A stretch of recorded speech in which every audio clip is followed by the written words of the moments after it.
When the wrong person enters your path, the right lesson appears. Zen teaches this, not always in words whispered in serene temples, but sometimes through the jarring echo of a difficult encounter. The greatest teachers don't always wear robes. Sometimes, the teacher arrives cloaked in charm, yet carries a shadowed heart. A voice that speaks of love, but practices only control. Why? Why was such a person placed in your life? The question itself arises from pain. And where suffering exists, the Buddha taught, liberation can follow. Let this be the stillness in your storm. Welcome, seekers of clarity, to the noble wisdom path. Have you ever felt entangled with someone whose world seemed like a hall of mirrors, reflecting everyone but never revealing their own truth? Someone whose presence felt like a constant drain, a confusing dance between affection and manipulation? Today, we delve into a question that haunts many. Why me? Why was I placed in the life of a narcissist? Problem. This isn't just about understanding difficult personalities.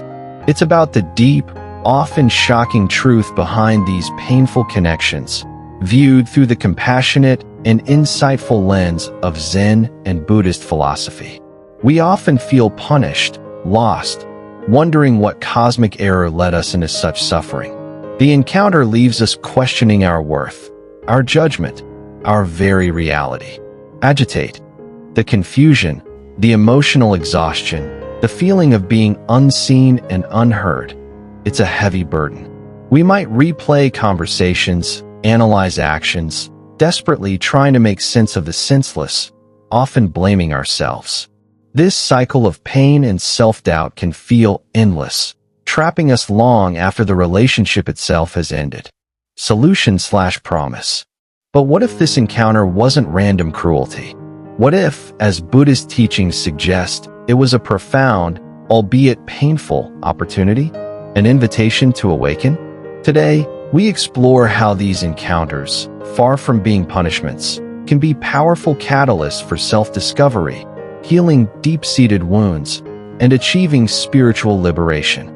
We'll uncover practical wisdom from Zen and Buddhism to help you detach from manipulation, reclaim your inner power, and transform pain into profound growth.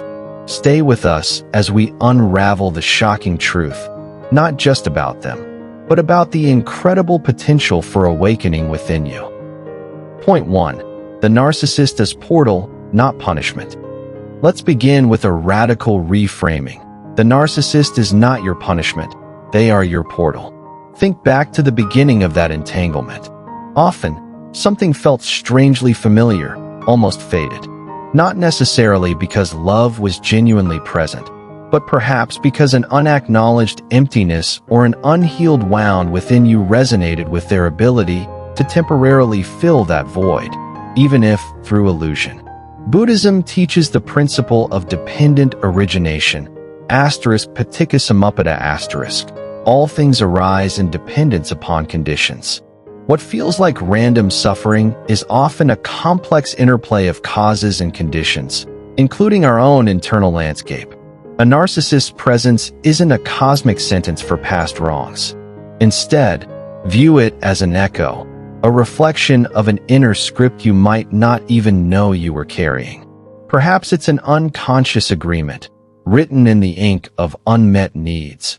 I will attract the one who forces me to confront what I still refuse to see within myself. They arrive, often like a flame promising warmth, but their function isn't ultimately to destroy you.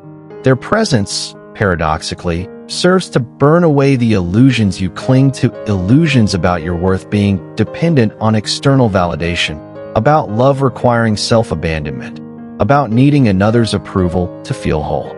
They enter not to stay, but to shatter the false structures, creating an opening, a portal, through which you can finally step into healing and authentic self-awareness. Point 2. Karma as clarity, not cruelty.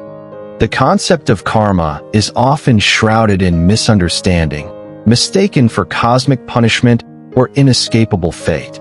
But in Buddhist teachings, karma, or kamma, simply means action, specifically volitional action driven by intention, asterisk satana asterisk. And every action creates results. It's the universal law of cause and effect. Wholesome actions rooted in kindness, generosity, and wisdom lead to favorable results, while unwholesome actions driven by greed, hatred, and delusion lead to suffering. So, why did this painful relationship arise? Karma suggests it wasn't cruelty, but clarity. It arose because the conditions allowed it. Perhaps deep within your consciousness, seeds of unworthiness, self-doubt, or unclear boundaries had not yet been addressed. Your inner garden, unknowingly, might have been fertile ground for a dynamic that mirrored these unresolved issues. The law isn't punishing you. It's simply reflecting the existing conditions, both internal and external. Understanding this shifts the focus from blame, why did they do this to me? Or victimhood, why is this happening to me? To responsibility and empowerment, what conditions, internal and external, contributed to this, and what actions can I take now to cultivate different results? The relationship wasn't a sentence. It was a stark, clear mirror showing you exactly what needed attention within your own mind and heart. Point 3. Compassion without wisdom is a trap. Zen, and indeed all of Buddhism, emphasizes the middle path, the balance between heart and mind. Compassion, asterisk karuna asterisk, is sacred, a boundless wish for all beings to be free from suffering. It's one of the Brahmaviharas, the sublime attitudes. But compassion untempered by wisdom, asterisk prajna asterisk, can become a trap, ensnaring both the giver and, sometimes, enabling the receiver's harmful patterns. When you stayed in the narcissist's world, perhaps forgiving endlessly, hoping against hope, giving until you were empty, were you being truly compassionate, or were you caught in a cycle fueled by a misunderstanding of compassion? A narcissist often feeds on the emotional generosity of others, mistaking kindness for weakness, submission for agreement. They teach one of the hardest lessons. Compassion must be discerning. It doesn't mean endorsing harmful behavior or sacrificing your own well-being indefinitely. Story: The Man and the Scorpion. There's an old story, often told in different forms. A kind man saw a scorpion drowning in a river. Moved by compassion, he reached down to save it, but the scorpion stung him. He recoiled, dropping it back into the water. Seeing it drowning again, he tried once more, and again it stung him. A bystander asked, "Friend, why do you persist? Don't you see it will only sting you?" The man replied, "It is the scorpion's nature to sting. It is my nature to help." But then, finding a large leaf, he gently scooped the scorpion out of the water and placed it safely on the bank, without being stung again. Narrator asterisk This story highlights the role of wisdom. The man's compassionate intention didn't change, but his method did. He learned to help without harming himself. Your spiritual heart is meant to open, not to bleed dry. The narcissist, like the scorpion in the story, may operate from their nature, their conditioning. Your compassion doesn't require you to keep getting stung. Wisdom guides you to find skillful means, perhaps setting firm boundaries, perhaps detaching, perhaps offering compassion from a safe distance. Ways to honor your compassionate heart without enabling harm or betraying yourself. The encounter forces the question, where does kindness end and self-betrayal begin? Point 4. You were never meant to heal them. A common, often painful error made by kind-hearted individuals is the belief that their love, patience, or understanding alone can transform another person, especially someone deeply entrenched in narcissistic patterns. We might think, if only I love them enough, or if only they could see the pain they cause. But Zen wisdom reminds us that transformation is an inside job. It requires personal intention, self-awareness, and a willingness to change, qualities often lacking in true narcissism, which is rooted in ego defense. You were placed in their life, perhaps, but not as their designated healer, not as their path to redemption. You were, more accurately, their mirror. And what happens when someone fundamentally resistant to self-reflection is confronted with a clear mirror? They often shatter it or turn away. Why? Because they don't seek to see their reflection. They seek admiration, control, validation, not genuine transformation. They want to be worshipped, not witnessed in their vulnerability or flaws. Your presence, your light, your inherent goodness may have inadvertently revealed their fractures, their inconsistencies, their emptiness. And in their inability or unwillingness to face that reflection, they may have lashed out, projected, or devalued you. This painful dynamic teaches a crucial lesson. You cannot force healing upon another.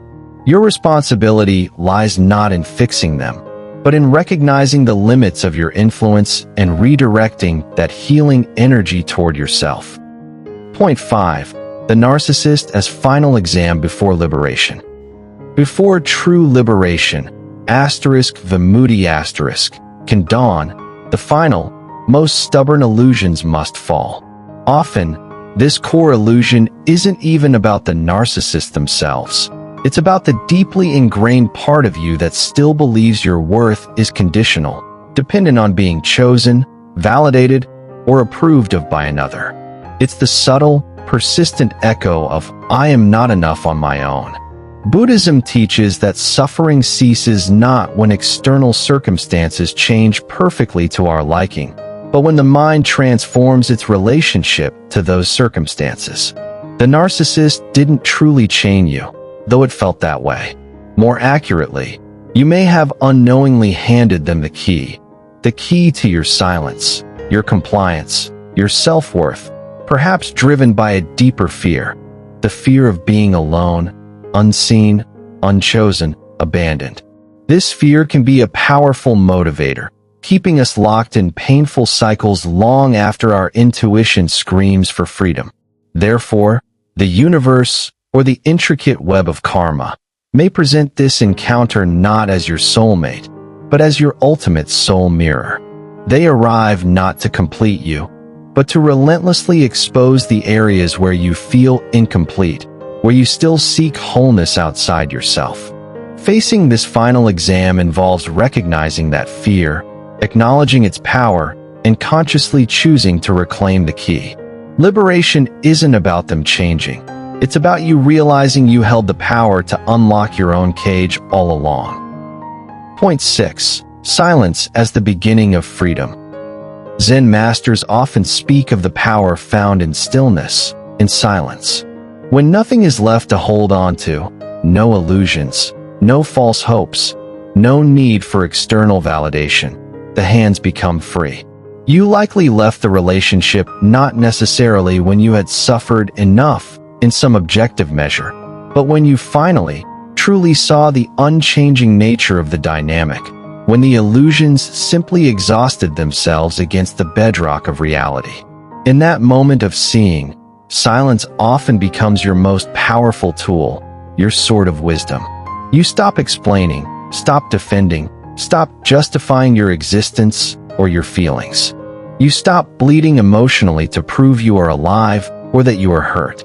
This stillness isn't surrender in the sense of giving up. It's a revolution. It's reclaiming your energy, your focus, your center. It's the quiet refusal to participate any longer in a game designed to deplete you. This silence is the fertile ground from which your true voice, long suppressed, can begin to emerge. Point 7. The awakening after the narcissist. After the detachment, after the silence, the real journey begins.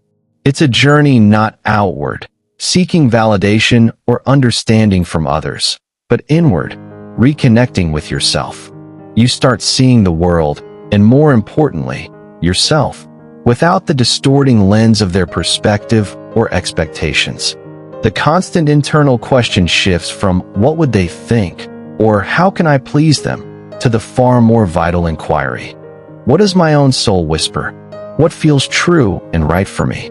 You begin to honor the red flags you once ignored or rationalized away. You start rebuilding boundaries, not as walls to keep love out, but as sacred fences to protect your inner garden. This process often involves unlearning the deeply conditioned, toxic lie that love requires suffering, self-sacrifice, or the constant erosion of your own needs and feelings. This inward journey can be disorienting after being focused externally for so long. Reconnecting with your own body, often a storehouse of unprocessed emotions and trauma, is a crucial first step. Practice mindful body scan, brief guidance. Find a comfortable position, sitting or lying down. Close your eyes gently. Bring your awareness to the physical sensations in your body, starting with your toes. Simply notice, without judgment, are there feelings of tension, warmth, coolness, tingling, numbness? Skin slowly upward, feet, ankles, lower legs, knees, thighs, hips, abdomen, chest, back, arms, hands, neck, face, scalp. Just observe whatever sensations are present. If your mind wanders, gently guide it back to the body. This isn't about fixing anything, just about becoming present with your physical experience, reconnecting with the home you inhabit. Take a few deep, grounding breaths. Allow 30 to 45 seconds of quiet/gentle music for practice. Point 8. You were not weak, you were deep. In the quiet hours, especially during the early stages of healing, thoughts may return like persistent ghosts. Why didn't I see it earlier? Why did I stay so long? Why did I love someone who couldn't truly see me? It's easy to interpret these questions as signs of weakness or regret. But from a Buddhist perspective, these are not indictments. They are echoes of a soul beginning to awaken, grappling with complex truths. Awakening, as the Buddha noted, often comes through fire, not comfort. Zen doesn't judge your path. It honors the lessons learned, however harsh. Remaining in a difficult relationship wasn't necessarily a sign of weakness. It might have reflected your depth, your capacity to believe in transformation, your ability to give generously, perhaps even your deep-seated hope for connection. You weren't weak. You were operating from a place of depth, perhaps without the necessary wisdom or boundaries at the time. Now, wisdom walks beside your compassion. You understand the nature of suffering, *dukkha*, not because you read about it, but because you have tasted its bitterness. The person who walks away is never the same as the one who entered. Acknowledge the pain, but also acknowledge the depth from which you operated. Offer yourself the compassion you so freely gave to others.